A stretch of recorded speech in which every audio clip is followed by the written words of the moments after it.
Hello, everybody. Welcome back to Planet X News. It is May 16th, 2019.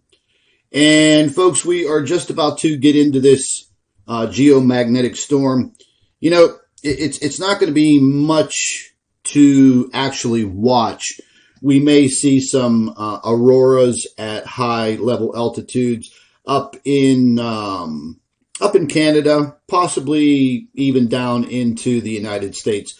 But we'll see. Some of that may be seen later on tonight, possibly into the 17th and 18th. Right now, NOAA forecasters, they're saying that we have a 75% chance of a moderate geomagnetic storm. I'm reading some of the information right now. They're stating that today, sometime today, they don't give a specific time, but the second CME is expected to hit the Earth's magnetic field around a category G1 minor to a G2 moderate. You know, and again, this is pretty basic.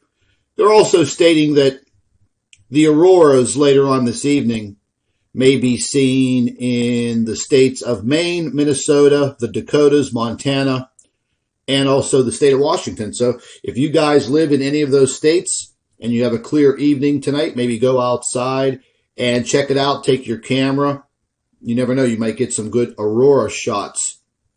I have been monitoring everything since about 3 o'clock this morning. I've only seen a few moderate waves come in. Nothing very, very intense. I'm actually, looking at some of this now. What I'm going to do is after I'm finished talking, I'm going to leave you guys with some shots of the magnetopause and the sun on the SDO. And just as I suspected, let me take a little sip of my coffee here. See my nice Planet X News mug?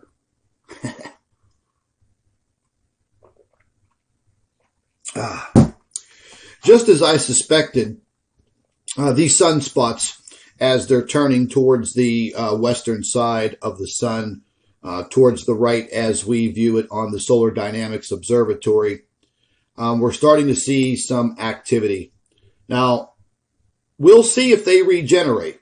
They regenerated the last time when they rolled around the sun, and that caused that pretty big coronal mass ejection on the 30th of April. And that's when Mark from the Blue Kool-Aid channel was able to capture a fantastic picture of our big Planet X object. And remember, folks, we've now detected 3 of these objects, and they seem to be traveling pretty close to each other. One thing that I did want to note, in my live stream the other day, when the large earthquake 7.7 hit over in the South Pacific, I had mentioned to all of you that in due time, all of that energy will literally just pass right through the Earth to the other side.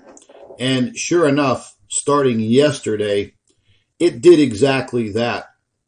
I was mentioning areas that we should probably be watching would be southern Mexico and the whole entire western side of South America. And sure enough, late last night, the earthquake started to ring in southwestern Mexico. They had back-to-back magnitude 4.4, 4.2 earthquakes. And then shortly after in Ecuador, a magnitude 4.8. Then down in Argentina, a magnitude 4.4. And then down in Chile, a magnitude 4.4. So they literally made their way right up the coast of South America and into Mexico. I also mentioned the Caribbean, and I was actually monitoring some of that also. Right off the coast of Puerto Rico, the northeastern coast, there was a magnitude 4 earthquake, and then they had sporadic earthquakes in the high 2s, low 3s, and then right over in the Dominican Republic, which isn't too far away from Puerto Rico. They had a magnitude 2.8. I mean, kind of moderate, nothing to really write home about. But about an hour and a half ago, a very strange earthquake in London, Tennessee, a magnitude 2.5 rocked off.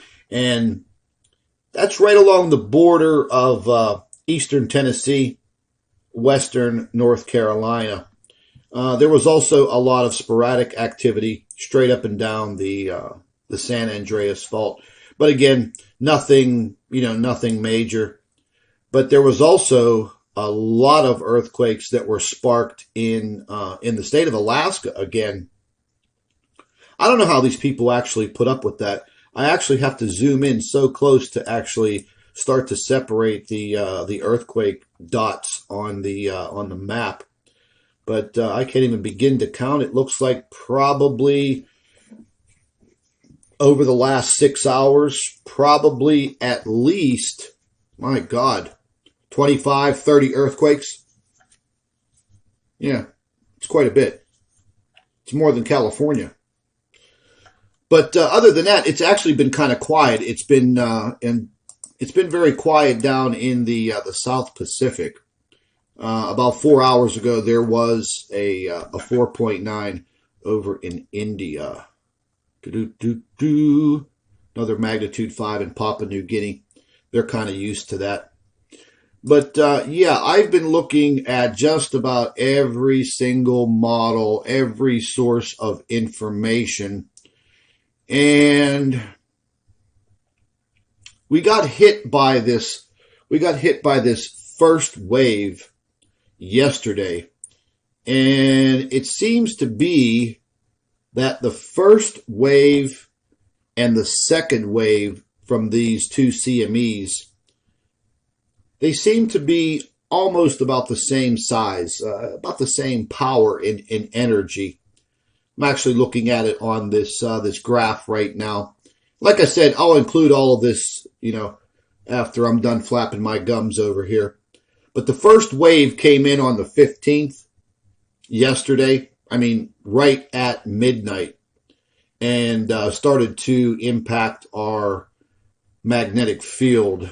Let me go ahead and move on here. Now today we're going to be right in the middle of these two impacts. And again, I'll be showing all of you this info. So between the 15th and the 17th, we're gonna have another wave hit us tomorrow. Looks like it's going to be just a little bit more intense. So we may see some more sporadic earthquake activity later today, tomorrow, the 18th, 19th, and possibly even into the 20th and the 21st. The reason why I say that, folks, is it does take some time for these heavily charged particles to make their way down to the core of the Earth and really start to heat things up, as we say. And that will definitely cause some expansion. Naturally, the tectonic plates and all the seismic zones will start to react. I want to just check something else out here. Now, right after this other wave comes in on the 17th, there is another smaller wave. Doesn't look very hot, but it's following directly behind this second wave.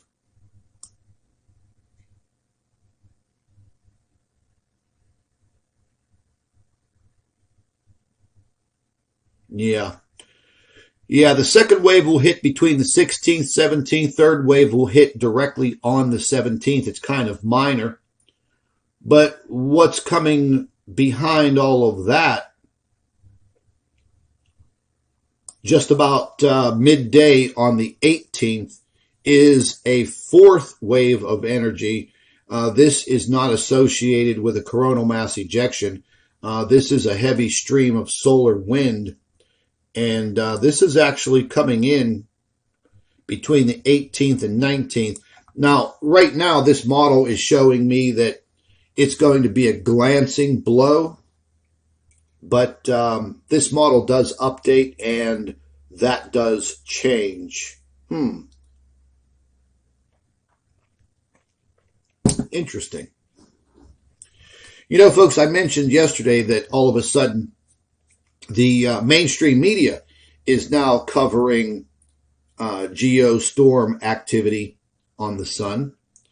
And now all of a sudden, you know, over the past couple of months, we hear them talking about climate change. Now they're talking about, you know, geomagnetic storms, what's happening on the sun.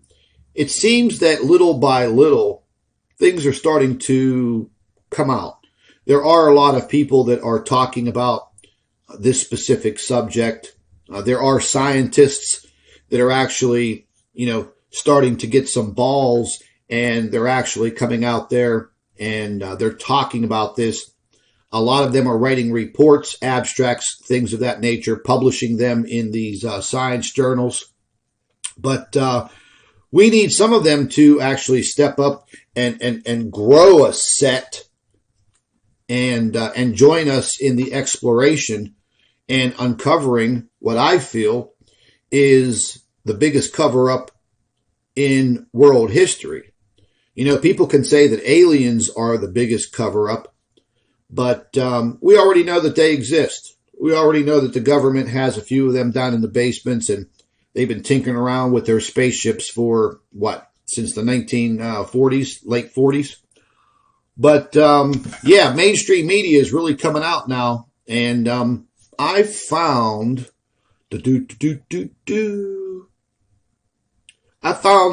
yesterday, I found 11 reports from major mainstream media outlets about this geomagnetic storm and the activity on the sun. One of the biggest fearmongers is the UK Express, the tabloid journalism over there in the UK. They made the whole entire story out like it was going to be the end of the end of the world. They do that every single time. I wouldn't even read their crap, but it just happened to come up in the search results. One thing I did want to touch on, folks, real quick, as a really quick warning, for all of you that live out there on the West Coast. I actually want to pull up my own article that I did yesterday on the 3 atmospheric rivers that are, you know, just about to hit the West Coast of the United States. Specifically, the state of Washington, Oregon, and Northern California. I was actually getting some predictive info on this, and there may be even higher elevations. I'm looking now on one of these radar maps, and oh my, there may be parts of California in the higher elevations. That rain will probably turn to snow. Yeah. Pretty interesting. Just a warning, folks, just a heads up. You know, anybody that lives in these regions of Washington, Oregon, and northwestern California, yeah, it's looking like you guys are going to get some rain for days and days and days. There's one estimate that parts of Northern California could possibly get 4.5 inches of rain. So that's a lot. Things are already starting to heat up as far as temperatures go, so ice melt is not a factor. However, the ground is very, very saturated. 4.5 inches of rain in Northern California is going to cause what? Mudslides, landslides, rock slides. Look, folks, we're already having them here in my neck of the woods in the Pittsburgh area. There are several a day that occur. I mentioned last week there was a landslide, rock slide that came down, off of a 300 to 400 foot cliffside, and a boulder the size of a small house literally just broke off and landed directly on the highway. Happened in the middle of the night. Good thing there was nobody underneath it. But yeah, folks, just a heads up for what's about to occur out there on the West Coast. That looks like it's going to be a several-day event, because there are 3 of these systems that are setting up right off of the West Coast. I started watching this 2 days ago. It didn't look like much, but then all of a sudden, our upper atmosphere, it's getting heavily charged. You got to remember, folks, all of these heavily charged particles that literally blast through, they do heat up our upper atmosphere. And, you got to remember, these are heavily charged particles. Just think of static electricity. There may be times here in the very near future where we are going to see lightning storms like you've never seen before.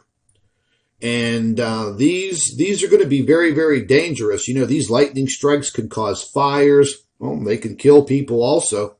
Last year, I think more people in the country of India were killed by lightning strikes. I think 33 people in one day were killed. But here's the bad news for the East Coast and the central part of the United States. I'm actually watching it right now. I'll include this map after I'm done talking here. But it looks like this first atmospheric river that's going to be passing through California. Yeah. Oh boy. It's looking like it's going to be making its way across. That's not what I wanted to see. Right across Iowa and parts of Michigan and up into Minnesota. It's going to be blending with a system that's going to be coming up from the Gulf of Mexico. Boy, this is not going to be good. This is not going to be good at all.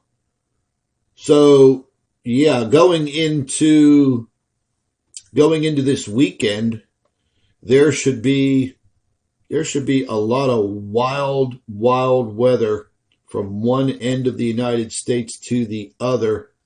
We will probably see some flooding in the central states, Missouri, Arkansas, Louisiana, more of Texas, Alabama, Mississippi, parts of northern Georgia.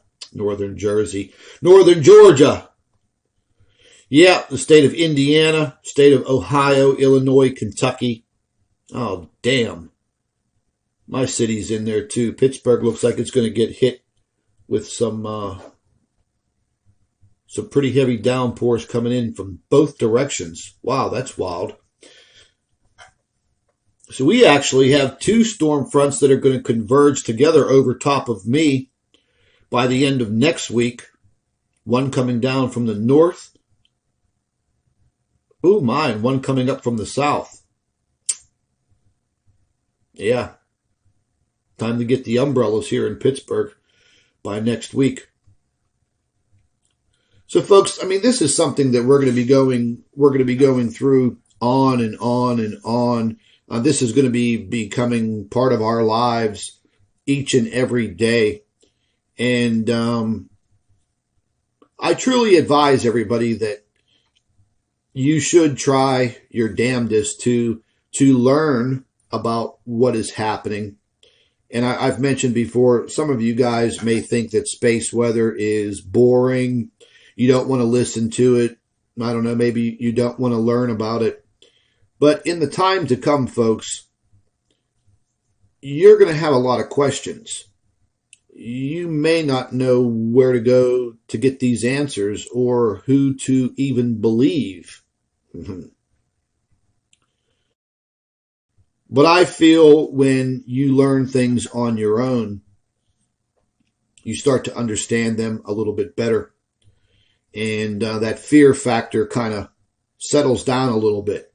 Because I do get a lot of people that email me and inbox me on a daily basis, and, they tell me that they're scared and they don't know what to do. Well, first things first, have some form of faith in whatever God you believe in, and try to increase your knowledge.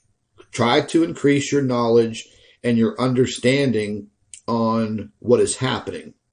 Instead of putting on your favorite TV show on Wednesday night, maybe sit down at your computer and listen to one of my videos or Dr. Albers' videos and pick up on what we're saying and maybe do some research.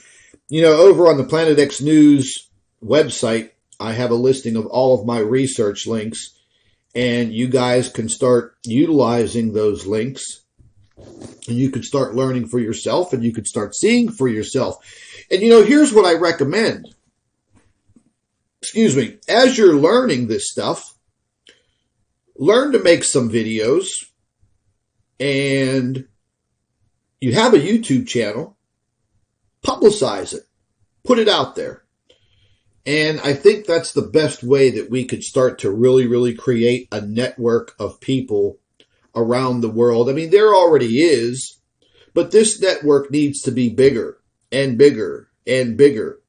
And unfortunately, the only tool that we have to use is this dreaded social media thing that we call YouTube, Facebook, and Twitter.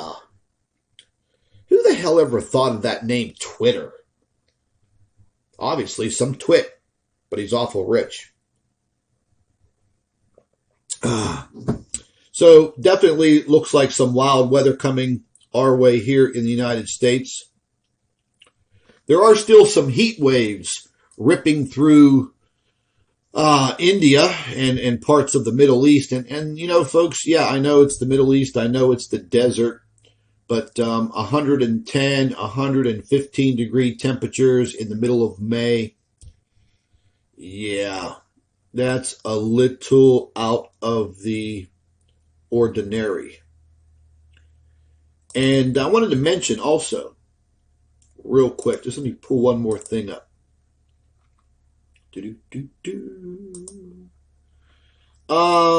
Yesterday, Mark from the Blue Kool-Aid channel sent me a photograph. He was analyzing and watching a few things on the coronagraphs, and he's had a pretty good capture already. And I've been working on this theory, trying to pinpoint this Planet X object's its orbit and this timing. I've been working on it now for like 3 years, and things are, I would say, pretty close to 90%. Each time we capture this object, I've been recording the actual dates that I've been capturing it and the position on the sun. So I've been actually writing all of this down in a notebook. Where the hell is it?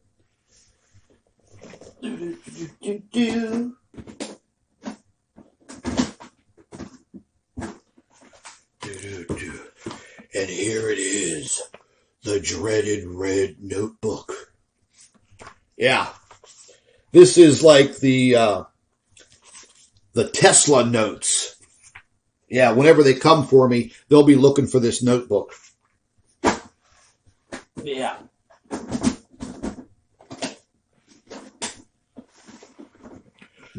But anyways, folks, I've been charting this for a long, long time, probably about 3 years now. And I think my data is pretty spot on because it's all based on observational data. I'm just not making these things up. So right now, the position of these Planet X objects, I believe Mark caught one of the smaller ones. He's got a pretty damn good picture of it.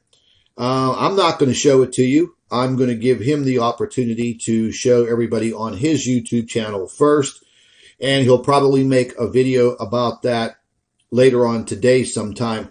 Now, he did send me the picture. I did put it through one of my photograph programs, created a high definition, smoothed it out a little bit, and sure enough, right on the right side of the sun, almost equal to where the sunspot 2740 is, bingo, there's an object right there, and it is clear as day.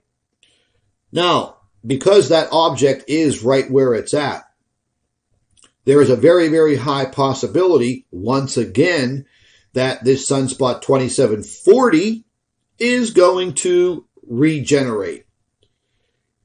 If that is the case, and that sunspot regenerates again based on the magnetic connection of the sunspot and planet X, or well, actually one of those cores, that sunspot's going to regenerate as it moves to the backside of the sun.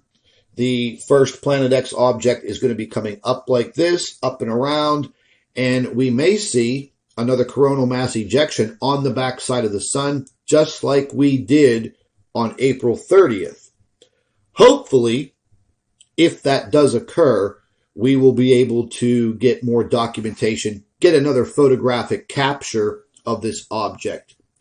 You know, folks, sometimes I sit and I wonder that with everything going on in the world, in science, I have some of the best photographic evidence there is on the internet. And this should be some of the biggest news out there on mainstream media. You know, one time, years ago, it made it onto CNN. And even Alex Jones talked about it a few times. But I believe he got ridiculed for it, just like everything else that he does. And I believe he just dropped the ball on it. There are many, many other people that go out there and they talk about it. I mentioned the other day that old Pastor Paul Begley put together this Planet X news, excuse me. He put together this Planet X conference, and he invited, I don't know, like a bunch of people who, to me, I've never even heard of any of these people in Planet X exploration or research. And they kind of faked a bunch of people out with some pretty bogus information.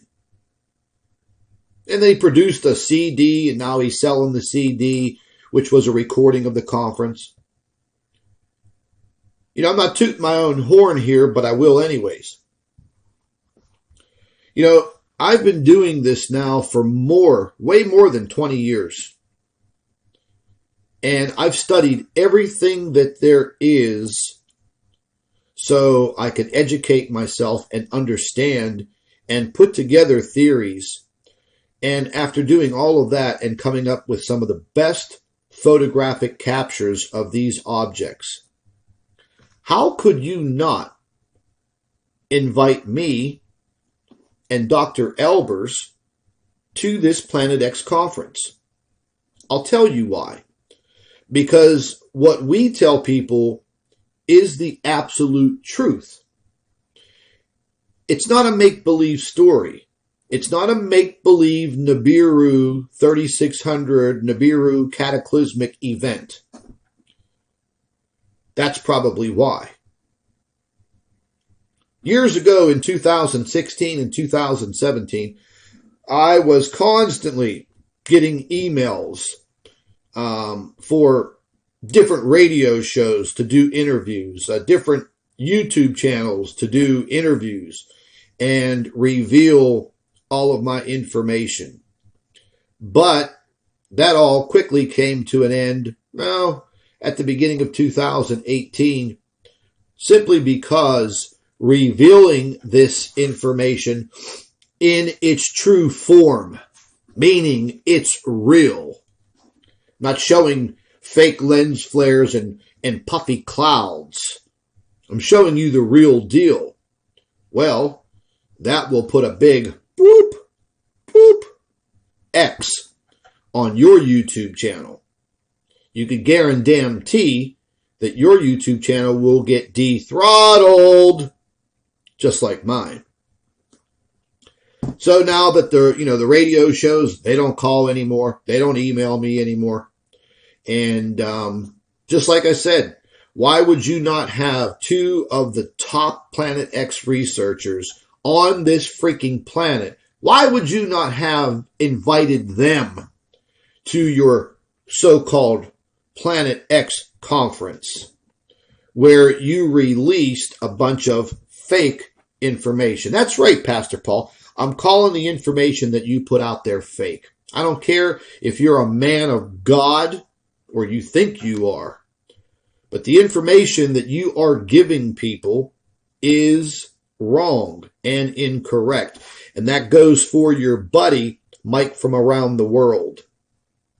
His 5 waves of energy. It's all bullshit. It's all fake.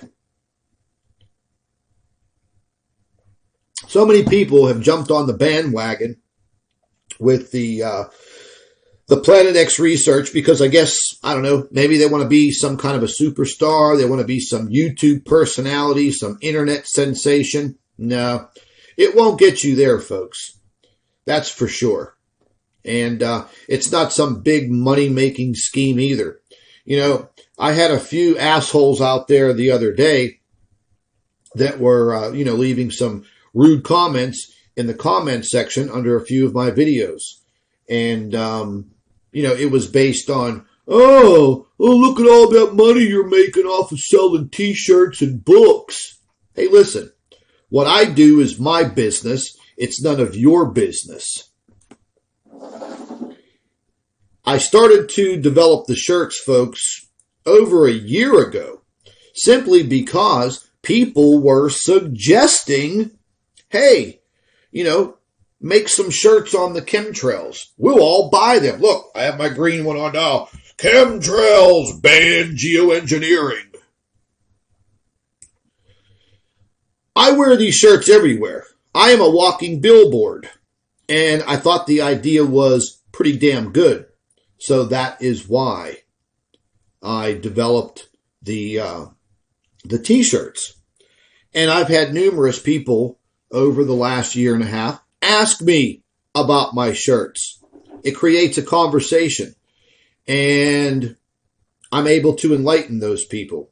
So don't get on my case because you think that I'm making, $100,000 a month in t-shirt sales. You must be out of your mind. Okay? I'm only giving my subscribers what they've asked for.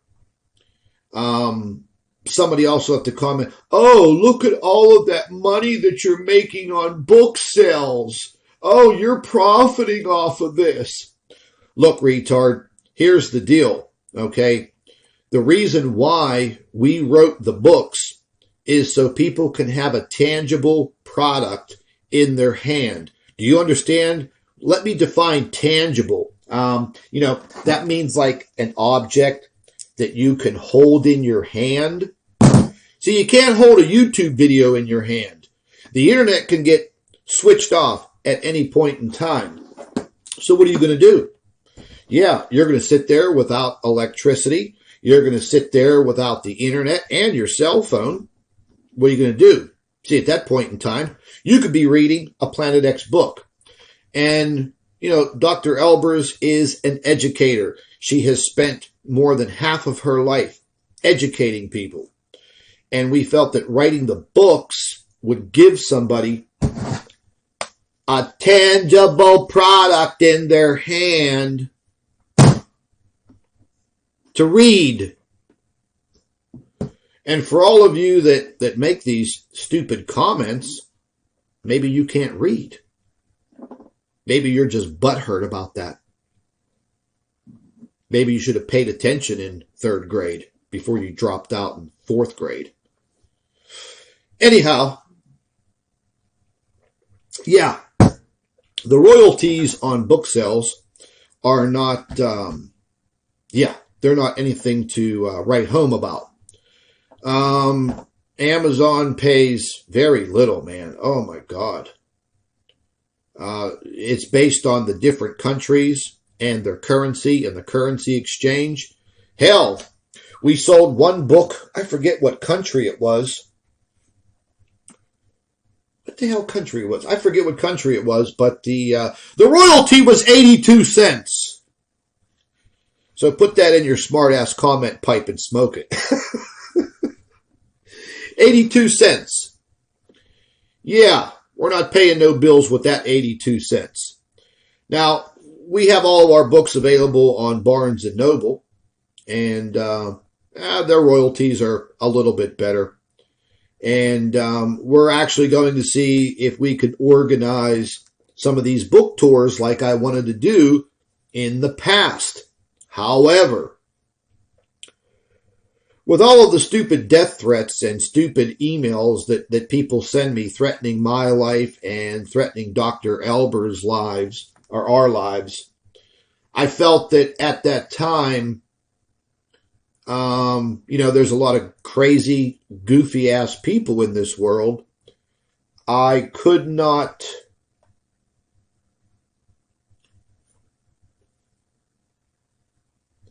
I guess I could not... well, let's put it this way. There was no way for me to guarantee our safety in a public environment like that. And I do have a good friend of mine who is a security expert, but he works for a huge corporation. He didn't have the time, to travel with me and Dr. Albers and do these things, at these public engagements. And I've let him read some of those emails that some of the crackpots out there send me and Dr. Albers. Last year, some idiot on YouTube kept emailing Dr. Albers talking about how he would like to decapitate her, cut her head off. I get people threatening me every single day, but it doesn't bother me. The day that you come to my door and you bang on the door will be the worst day in your life. You're going to think the apocalypse just hit. But the reason why we wrote the books, folks, is so people have the opportunity to read them, resort back to them, and possibly even share them and turn some other people on to these discoveries. I think it's a good thing. Our private network, same thing. People think that, hey, you're making all this money. Hey, look, man, I'm not driving any brand new cars. I don't have a bunch of toys, sitting around my property and things of that nature. No, we're not making tons and tons of money. And that's just a complete BS. But things do cost money. The website, my website, $200 a month. The super high speed cable, internet access that I have, because I have a whole network of 5 computers here in my office, and you're looking at about $7,000 worth of equipment. The cable bill's $250 a month, and that's just for my my super high speed internet access. Yes, so things cost money, but I pay for those myself. I don't ask you guys for the money. But with our private network, look, folks, like I've said before, I'm not just going to sit around here and wait for YouTube to turn my lights out. If I did that, I would be stupid. Because then nobody would know where the hell I was at. Just like they wipe and purge everybody in the conspiracy field, they wipe them right off of their platform, and then people are asking questions. Oh, where did Alex Jones go? Oh, where did this YouTube channel go? Oh, I can't find them. Sorry for the impersonations, but it is what it is. And that's how it is. So that's why I put together this private network platform. I've mentioned to all of you many, many times already. This is a very easy way for me to share a lot more information, even videos and reports, quickly. And guess what? Here's the kicker. You actually get notified. Yeah. And then you could look at the information and watch the videos and read at your own leisure whenever you want. Now, I know YouTube is, geared to somewhat of a social experience where you can interact with people in the live chat and in the comment section and things of that nature. My private network is not a social gathering. It is an informational source. If you can afford the $5 or $10 a month to be a member, that's fantastic. If you can't, nothing I can do about your personal financial situation. I'm not trying to be mean or trying to be an asshole, but it is what it is. I can't be responsible for that. But like I've said, if you're watching my videos, you're paying for internet access or you're paying for a cell phone access. And that's probably anywhere between $150 to $300 a month if you have a cell phone and internet. So, it is what it is. I had one lady say, "Oh, I can't afford that because my son or my daughter pays for my cell phone." Hey, you got a good son and a good daughter. They should be treating mom like that. But folks, I'm telling you, sooner or later, this purge is going to happen again. You're going to start seeing YouTube turning the light out on channels once again. I'm not going to be a victim of that. That's why I've always had backups from day one being on YouTube. If you don't, you're stupid. That's it.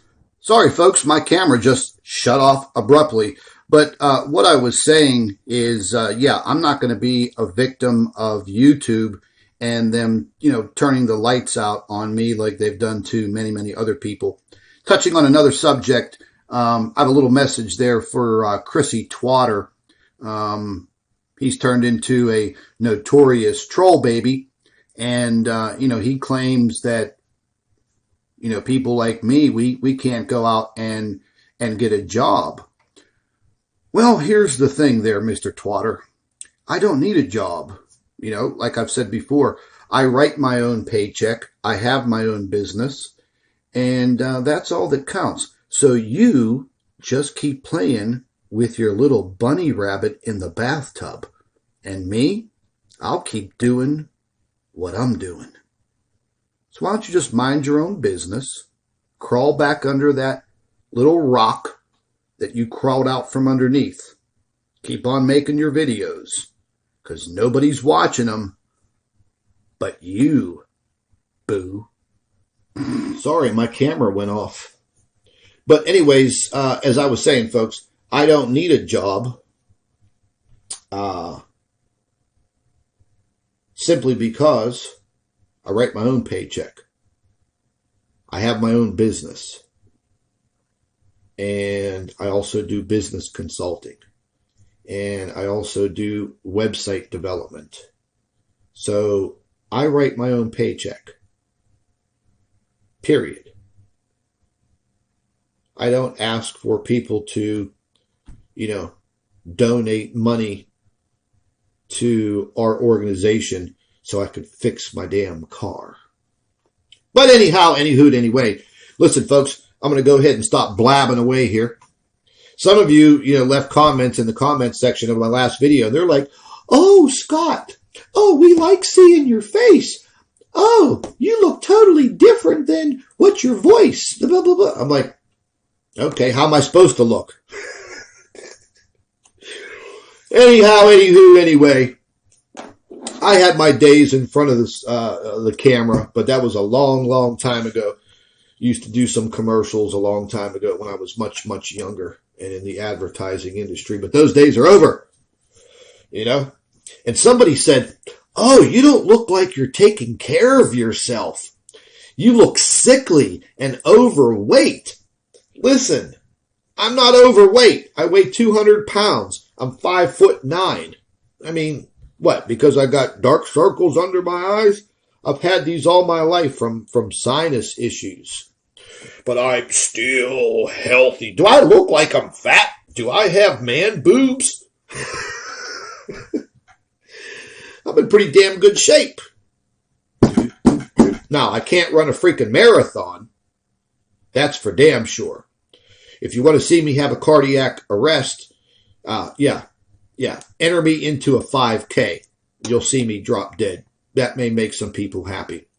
But anyway, folks, I'm going to leave you with some of the pictures and data that I've put together over the last couple of hours. I'm going to do a full-scale space weather report. I'm going to see if Mark from the Blue Kool-Aid channel has some time to join in with me. If he doesn't, I'm going to have to go forward. But make sure you're subscribed to his channel because Mark's been doing some fantastic work. And his period of enlightenment, wow, it's really starting to glow. And I'm proud of him. He's doing some fantastic work. And all of this science is just literally pouring into his head. And he's really starting to understand it now. And it takes years and years and years to understand these things. And he's doing a fantastic job. He should be rewarded by you folks following his YouTube channel, watching his videos, giving him a thumbs up, sharing his videos, and lending your support. Oh, by the way, can you do the same thing for my YouTube channel? That would be greatly appreciated. Anyways, folks, stay tuned right here. I'm going to show you some photographs of what's going on. And later on this evening, or even today, this afternoon, I'll have another report for you. And you may even see my face again.